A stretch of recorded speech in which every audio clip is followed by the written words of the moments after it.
আগের মতন জিনিসের দাম বেড়েছে? যেটা 15 দিন আগেও 170 টাকা ছিল, পার কেজিতে 60 টাকা বাড়ছে মাত্র। তো এক মাসে আগে এর মূল্য ছিল 130 টাকা, সেম প্যাকেটটির মূল্য এখন 230 টাকা। আলহামদুলিল্লাহ, বাড়েনি জিনিসের দাম।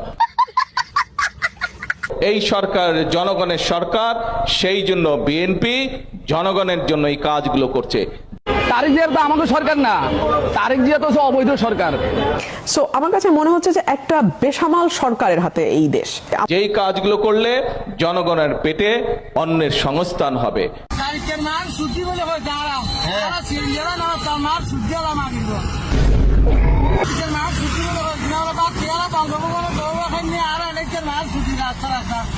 মাননীয় প্রধানমন্ত্রীর জন্য প্রতিদিনের লাঞ্চের টাকা হলো 100 টাকা। সিদ্ধি আমাদের জায়েজ করে দেওয়া লাগবে। 100 টাকার বেশি উনি লাঞ্চ করবেন না। আমার এই সিদ্ধটুক না খালি তো আমরা চলতে পারি না, বুঝছেন? আমরা গ্যাস পাইতেছি না, গ্যাস নাই, আপনি সব জানেন। জানি আমগুলো এগুলো করতেছে, আমরা ভাত খাই নাই। এনে যতগুলো ড্রাইভার আছে, অনেক ড্রাইভার ভাত খাই নাই ভাই। নিত্য প্রয়োজনীয় 60টি পণ্য সাধারণ মানুষের সকলের প্রয়োজন, এরকম 60টি পণ্যের ট্যাক্স কমিয়ে দিয়েছে, কারণ যাতে করে কেউ সুযোগ নিয়ে জিনিসপত্রের দাম বাড়াতে না পারে। এবং যেটা 15 দিন আগেও 170 টাকা ছিল, পার কেজিতে 60 টাকা বাড়ছে মাত্র। এটা কোনো ব্যাপার না এই দেশের জন্য। এবার কি আগের মতন জিনিসের দাম বেড়েছে? আলহামদুলিল্লাহ, বাড়েনি জিনিসের দাম। আমার ওনারে সার্কাস মনে হয়, তারেক রহমান সার্কাস দেখাইতে আসছে। ভাই বোনেরা, আমাদেরকে যদি ফ্যামিলি কার্ড বাস্তবায়ন করতে হয়, পরে আমি শুনলাম যুবদল ছাত্রদল মিলে মারামারি হয়েছে। আমাদেরকে যদি কৃষক কার্ড বাস্তবায়ন করতে হয়, কোন খাম্বা তোর খাম্বাটা মার জোরা লইতো না, মারা এলা আমারে।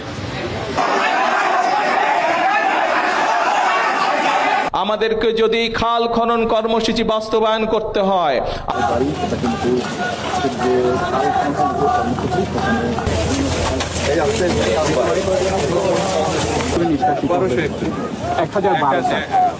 আমার ওনারে সার্কাস মনে হয়, তারেক রহমান সার্কাস দেখাইতে আসছে। বিএনপি প্রতিশ্রুতি দেয়, প্রতিশ্রুতি রাখে। দুর্নীতি শুরু হয়ে গেছে। তারেক সাহেব বলে দেশের জন্য ভালো করবো, গরিব লোকের জন্য। এই যে 600 টাকা নিচে রিকশাওয়ালার কাছে। সিএনজি চালকের থেকে যুবদল নেতা রবিউল ইসলাম নয়নের টাকা নেওয়ার একটি ভিডিও ছড়িয়ে পড়েছে। সিএনজি চালকের থেকে টাকা নিচ্ছেন। লুটেরাদের কারণে দলগুলো ডোবে। আর হলো বাংলাদেশে টাকা পায় না, টাকা নেওয়ার এই অটোওয়ালা রিকশাওয়ালার কাছে ধরে ধরে টাকা নিতেছে। চোর চোরি, সে যেই দলেরই হোক, এর নাম বিএনপি। আবার অটো ধরে টাকা লইতেছে। এটা কেমন ব্যবসা?